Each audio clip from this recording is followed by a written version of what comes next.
Queria dar um bom dia para o Bernardo. Tudo bem, Bernardo? Tudo bem, Marco, Paulo, Gustavo, tudo bem? Bom dia a todos. Bom dia. Bom dia. Eu queria começar... Gustavo, você tem uma pergunta para o Bernardo?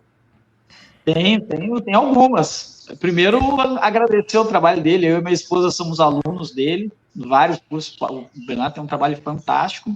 E já te perguntar de saída, assim, Bernardo, se tu percebe, né, que é óbvio que tu percebe, mas como tu enxerga essa perseguição que tem acontecido, não só aqui no Brasil, né? A gente tem visto uma perseguição ao cristianismo, sobretudo aos católicos, no mundo inteiro, mas aqui no Brasil é uma perseguição institucionalizada também. Como é que tu enxerga essa nova onda de perseguição ao cristianismo e ao catolicismo aqui no Brasil? Bom, primeiro, Gustavo, ela é a própria constituição do cristianismo. Ou seja, ser perseguido é ser cristão. Se você não está sendo perseguido de alguma maneira, você não está sendo cristão na sua maneira total. Porque Jesus Cristo diz que se ele mesmo foi perseguido, aqueles que o seguem o seriam também. E essa é uma das marcas daqueles que o seguem. Então, se a sua vida como cristão está muito tranquila, pode saber que você está fazendo alguma coisa de errado. O primeiro ponto é esse. Ou seja, ser perseguido para nós não é um problema, é uma marca que atesta a nossa fidelidade àquilo que nosso Senhor ensinou. Tá? Então dizer assim, a perseguição é um problema? Bom, ela é um problema, claro, porque ela toca nos nossos instintos naturais mais elementares, como o instinto de sobrevivência, como o instinto de agregação, proteção, salvaguarda da vida, etc. Mas nós não olhamos para as coisas terrenas apenas, mas nós contemplamos a eternidade, ou pelo menos deveríamos contemplar a eternidade em cada momento. Né? Como disse aquele escritor que eu gosto muito, o francês Michel Houellebecq, né, cada instante está grávido da eternidade. Né? Então nós não podemos perder isso de vista. Agora, falando da perseguição aos cristãos de fato que está acontecendo, ela acontece, bom, já há bastante tempo. Ou seja, aqui no Brasil nós nunca deixamos mais ou menos de ser perseguidos, desde a época do Império e na República também. Né? Por exemplo, eu imagino que a gente vai tocar no assunto do padre Zé Eduardo, Frei Gilson, etc. Eu estava relendo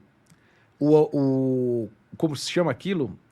O acordo do Brasil com a Santa Sé, que aconteceu em 2009 e foi promulgado em fevereiro de 2010. E nesse artigo está escrito que a propriedade da Igreja Católica aqui no Brasil, que é juridicamente já reconhecida, ela não é uma propriedade absoluta, mas ela está sujeita a ser desapropriada em função da função social da propriedade.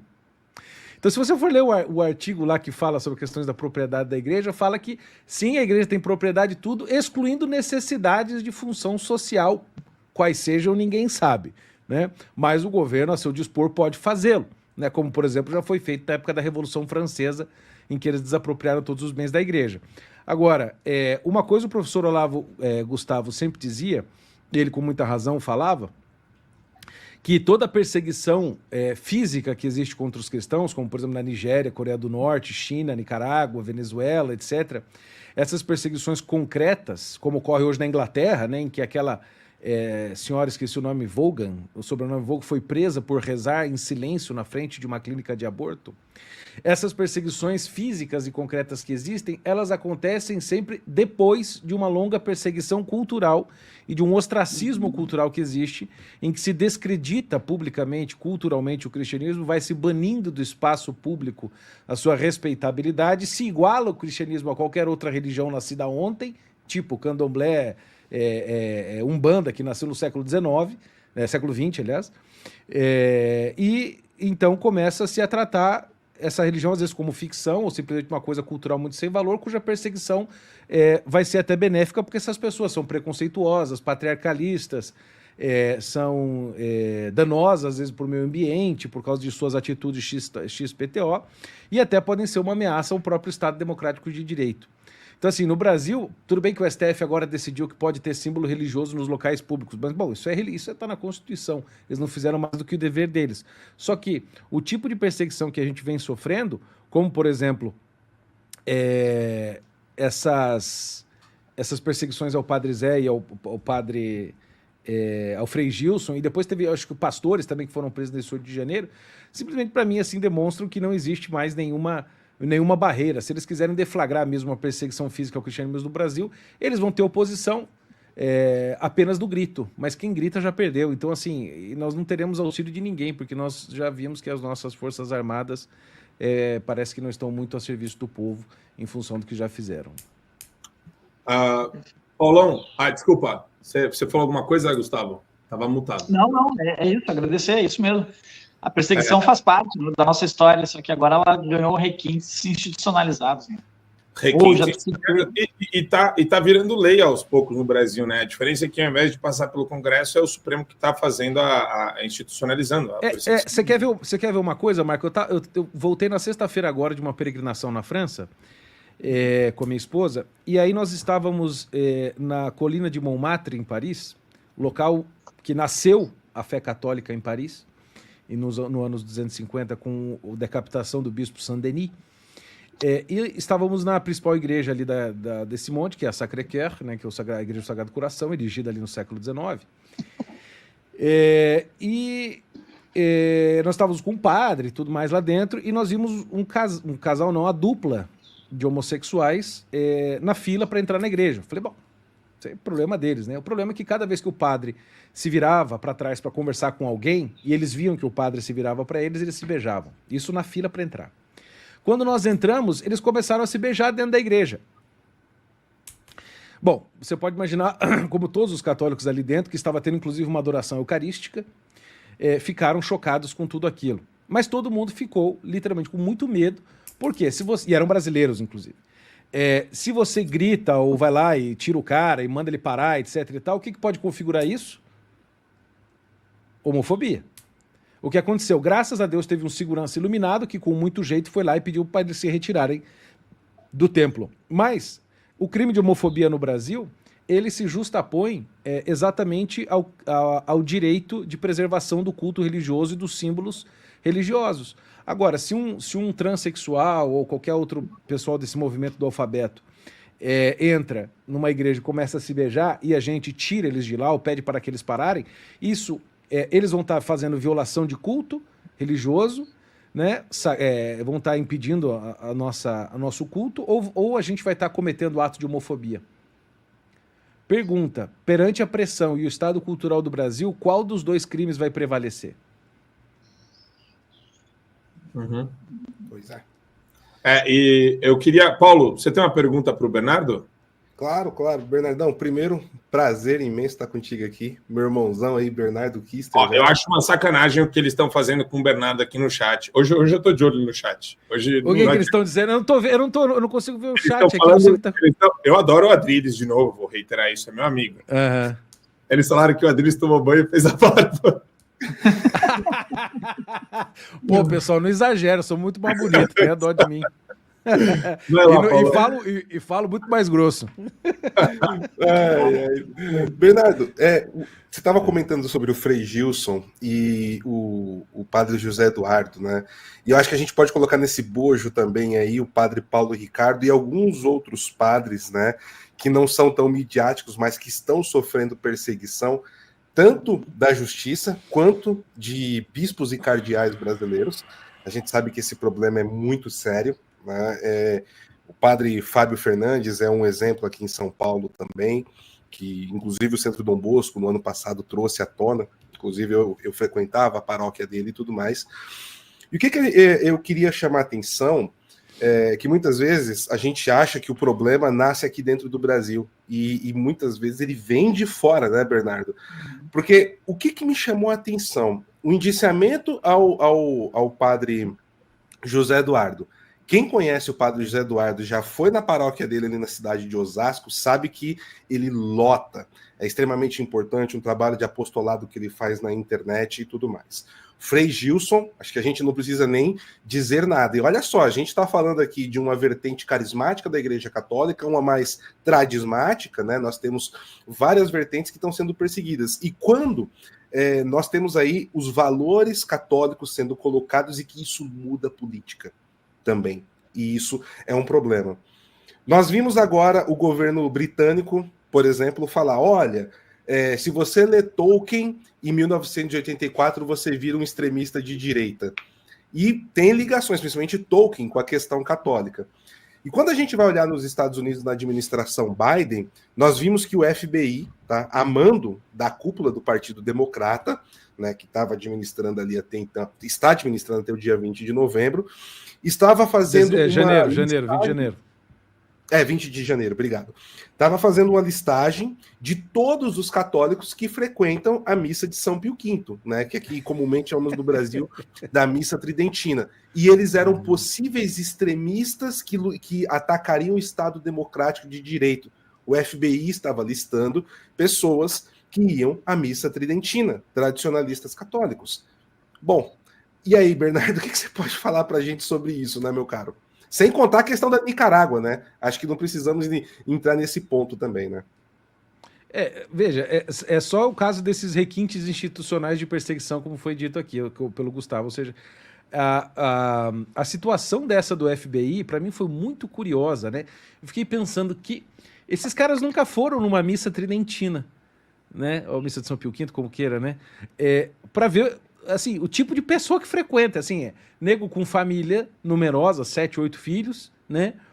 Um bando de jovem, né? Normalmente muito tímido, muito centrado, muito que cuida muito da sua vida, e eles não sinceramente não estão vendo, né, a realidade como ela se apresenta, mas essa a gente sabe que não é preocupação, né? Agora, veja, eu não posso deixar de fazer esse apontamento, Paulo, e você vai saber disso melhor do que eu, de que o FBI já não mais representa aquilo que ele institucionalmente deveria representar, né? Ou seja, o FBI está a serviço já há um bom tempo do Partido das Sombras, né? Você escreveu muito sobre isso, sabe disso tão bem quanto eu, né? Que o FBI já está instrumentalizado há muito tempo, inclusive apareceu bastante aquelas suspeitas a respeito do trabalho do FBI no 6 de janeiro dos Estados Unidos e outras ações correlatas. Então, me parece que possa haver, quem sabe, vamos supor, né, uma teoria da conspiração, né? Eu costumo dizer que a diferença entre teoria da conspiração e realidade são apenas 6 meses,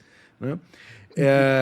E que esteja o FBI infiltrado de ex-agentes da KGB ou da FSB, né? Como aconteceu e acontece com a CIA já há muito tempo, quase desde o seu início, infiltrado por esse tipo de agente, que estão interessados em acabar com a igreja, principalmente com esse tipo de católico, porque são aqueles que preservam, buscam ao máximo preservar com fidelidade o ensinamento, a liturgia, a fé da igreja. Agora, em relação ao padre Zé Eduardo e ao Frei Gilson, especificamente, né, para mim uma das coisas que mais assustou foi, mais, né, desses casos, a completa ausência de provas. Diz que o padre Zé Eduardo fazia parte do núcleo jurídico, mas não se mostrou nenhum, como se diz, nenhuma qualidade, né, jurídica que o padre José Eduardo poderia ter para assessorar juridicamente uma tal de minuta do golpe, que nós sabemos que também é uma coisa bem ausente na realidade também. Então, que qualidades jurídicas o padre Zé tem? O padre Zé Eduardo, ele é formado em professor de teologia moral e é um pároco, né? Então não tem conhecimento jurídico nenhum. O Frei Gilson, muito menos. O Frei Gilson é mais novo que eu, entendeu? O Frei Gilson, ele é apenas, né? Apenas não, né? Um grande sacerdote que evangeliza as pessoas, né? Simples assim. O que o padre Zé Eduardo faz há muitos anos, eu conheço há muito tempo, há 10 anos mais ou menos eu conheço o padre Zé Eduardo, ele tem um trabalho em defesa da vida contra a cultura da morte muito, muito antigo, em que ele visitava os gabinetes dos deputados, dos senadores, etc., para ajudar a conscientizar sobre problemas de ideologia de gênero nos planos educacionais, nas leis, o problema do aborto, ou de projetos que poderiam facilitar o avanço da agenda abortista no Brasil, etc. E ele fazia esse trabalho de gabinete a gabinete e também dando direção espiritual e confessando deputados, senadores, assessores, etc. e tal, que trabalham nos poderes lá em Brasília. Ele, por exemplo, aconselhava, né, pelo menos assim, dirigir espiritualmente na medida do possível, até o Rodrigo Maia. Na época que ele estava presidente da Câmara. Veja, claro que isso não tem questões partidárias, era uma escolha do Rodrigo Maia, o pai estava lá, ele ajudava, ainda que ele morasse em Osasco, ele frequentemente estava lá. E ele fazia o mesmo contra as pessoas, como também parece que fazia, como indicou a polícia, também com o Bolsonaro e outras pessoas próximas a ele. Agora, o mais grave de tudo isso é que, quando eles pegaram o celular do padre Zé Eduardo, isso para mim tem que ser repetido e dito sempre. Eles quebraram o sigilo sacerdotal, que é uma das coisas mais protegidas e sagradas da Igreja Católica. Gente, não sei, assim, é um dos delitos mais graves em todos o Código de Direito Canônico da Igreja, que é a nossa Constituição Civil, Direito Criminal, Código de Processo Penal, tudo junto, né? É uma das violações mais terríveis. Para vocês terem uma ideia, o padre, ele não pode, obviamente, contar a ninguém o que é ouvido na confissão, em hipótese alguma, não há caso de exceção. Nada, nada. E segundo, ele não pode sequer se servir das informações que ele ouve na confissão para agir. Então, com base no que ele ouve na confissão, ele não pode fazer nada. Ou seja, o que é ouvido ali, morre ali. Sim. E se ele fizer isso, ele sofre penas que só o Papa pode perdoar. É um troço muito grave. Aí vem a Polícia Federal, simplesmente pega o celular dele, que hoje, vamos dizer, é uma espécie de confessionário digital, né? E destroça e viola aquilo, faz operação de phishing, violando o artigo 13, olha o número, né? O artigo 13 do Acordo Brasil-Santa Sé, que diz expressamente, eu até peguei aqui para ler para vocês, ó. O decreto diz assim, artigo 13, é garantido o segredo de ofício sacerdotal, especialmente o da confissão sacramental. Não tem exceção. E tem uma coisa que às vezes quem não é católico, acho que vale a explicação aqui, né, Bernardo? Que é o seguinte, o padre ele também faz acompanhamento espiritual. Claro, quando a pessoa claro, leva uma questão para confissão, tem esse sigilo absurdo, mas existe uma extensão do acompanhamento espiritual que às vezes o padre faz hoje pelo WhatsApp, trocando um áudio, aconselhando eu fazia com um ele, fiel. pô, de vez em quando perguntava uma coisa pessoal. Agora, Então assim, isso está quebrando o sigilo da privacidade de centenas de pessoas, inclusive de políticos, como por exemplo o próprio Rodrigo Maia, né? Então assim, é crime atrás de crime, é erro atrás de erro. Eu queria fazer uma pergunta para o Bernardo, mais no tom de crítica a pelo menos a estrutura da Igreja Católica aqui no Brasil com relação ao judiciário. Eu já critico todo mundo que não fala, eu acho que assim, você está numa ditadura, você tem o dever de falar que existe um Supremo Tribunal Federal corrupto, golpista, criminoso, cheio de problemas que precisam ser resolvidos, a gente tem que tirar vários ministros de lá de dentro, tem que parar de tratar isso daí como tabu. E eu sei que dentro da Igreja Católica tem uma infiltração gigantesca, o Bernardo é mestre nisso, ele tem um documentário maravilhoso sobre isso, né? Eles estão entre nós, não é esse o nome, Bernardo? Eles estão no meio de nós. Eles estão no meio de nós. Uhum. A gente eu tenho sempre batido em quem tem poder. Eu não vou encher o saco do fulano que trabalha aqui na rua, da pessoa que está ali. Sim, para mim, mobilização popular ela tem que dar o apoio, mas a gente precisa de lideranças em vários lugares diferentes. E eu não percebo isso aqui, principalmente da CNBB que já se manifestou favoravelmente sobre vários assuntos dentro do, enfim, marxismo cultural, ideologia comunista, tudo isso daí, mas com relação ao Supremo Tribunal Federal, é um silêncio estarrecedor. Bom, você está pedindo que a vaca voe, entendeu? Você está pedindo o impossível. Ou seja, no estado atual, Marco, da CNBB, é você pedir que o sapo cante ópera, sabe? Não tem como. A CNBB se manifesta sobre qualquer assunto que lhe interesse, né? Por meio daquelas notas que ninguém dá bola, né? Só a claque normal, né? Mas nós não podemos dizer, porque, veja, tem uma questão aqui técnica, porque senão vai dar confusão na cabeça das pessoas. A CNBB, ela não faz parte da estrutura hierárquica da igreja, entendam, tá? A CNBB ela é apenas, vamos dizer assim, uma espécie de um sindicato, né, que organiza os bispos no Brasil para que, em tese, eles façam as melhores ações em conjunto em prol dos católicos e dos brasileiros, em tese. Mas a estrutura da igreja, oficialmente, vamos dizer assim, como ela é de fato, e assim funciona até hoje, é o Papa, que não deixa de ser bispo, né? É o primeiro entre todos, né? Entre os seus pares. Ele é o bispo de Roma e ele é o pontífice, mas ele também é bispo. Você tem o bispo na sua diocese, né, que tem jurisdição total e plena sobre sua própria imediata sobre sua diocese, o padre na sua paróquia e o fiel, que não é membro da hierarquia. Então, a CNBB, ela não teria e não tem poder para interferir na vida dos bispos. Não tem poder na norma, mas ela tem poder de facto, porque ela pode exercer pressão de conjunto e pressão de pares, como de fato exerce.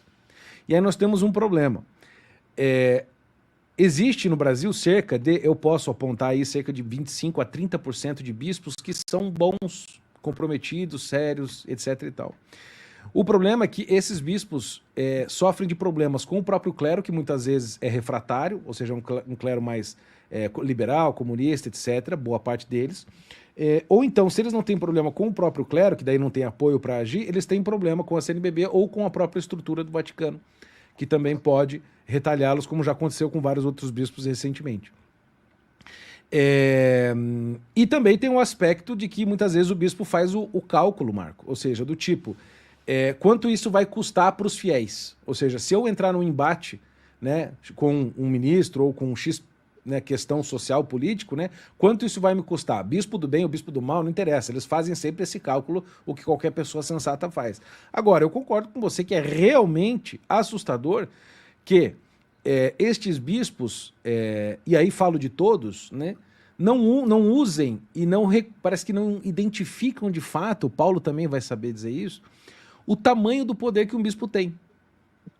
Se, por exemplo, os bispos do Brasil hoje, na próxima eleição, vamos dizer em 2026, se reúnem, né, a CNBB lá se reúne, todos os bispos do Brasil, eles sempre se reúnem depois da Páscoa, né, se reúnem lá depois da Páscoa em Aparecida e assinam uma carta em comum que diz o seguinte: olha, nas próximas eleições de 2026, quem votar em candidato que promove as pautas ideologia de gênero, aborto, aumenta o controle da vida do cidadão, isso e tal, desarmamento, todas as pautas contrárias à fé, doutrina, etc. da igreja, esses fiéis serão excomungados e afastados dos sacramentos. Se estes bispos fazem isso, os comunistas não ganham um voto.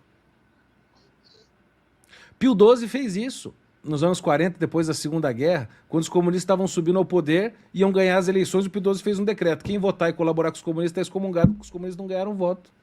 Ou seja, a igreja tem muito poder de influência, muito, mas esses bispos ou são acovardados, ou não têm medo, ou não conhecem o poder que tem, né? Ou nunca exerceram para ver o poder de fato Isso é muito louco, isso que você fala é muito louco, não conhecem o poder que tem.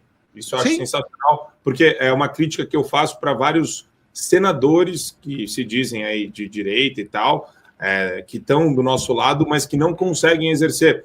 Eu falo, né? Existem gabinetes e gabinetes no Senado Federal. O fato de você ser senador não quer dizer que você é um entre 81.